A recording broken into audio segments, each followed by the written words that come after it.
ఒక్క విషయం జ్ఞాపకానికి రాదు. కొందరికి ఎంతో విషయ పరిజ్ఞానం ఉంటుంది, సభలో రంజకత్వం ఉండదు, అందంగా ప్రతిపాదించగలిగినటువంటి శక్తి ఉండదు. అంత మాత్రం చేత వాళ్ళు రచయితలు కాకుండా పోరు. కాలమునందు వాళ్ళ పేరు ఎప్పటికీ నిలబడుతుంది. కానీ వాళ్ళకి లక్ష్మీ కటాక్షం ఎలా ఉంది అంటే గ్రంథకర్తగా ఉంటుంది తప్ప ఒక ఉపన్యాసకుడిగా, ఒక ప్రవచనం చేసిన వాడిగా సమాన స్థాయిలో ఆ కీర్తి ఉండదు.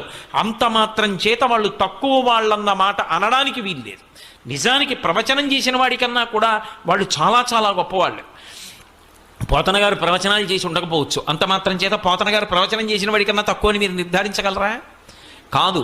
పోతన గారి పేరు చెప్పుకొని, పోతన గారు చెప్పిన పద్యాలు చెప్పుకొని బిరుదులు పొందిన వాళ్ళు ఉన్నారు. పోతన గారి పేరు చెప్పి ఉపన్యాసం చెప్పి ఎంత బాగా చెప్పారండి అనిపించుకున్న వాళ్ళు ఉన్నారు. అది వాడిది కాదు, వండినవారు పోతన గారు, ఆయన యజమాని, వీడు వడ్డించినవాడు.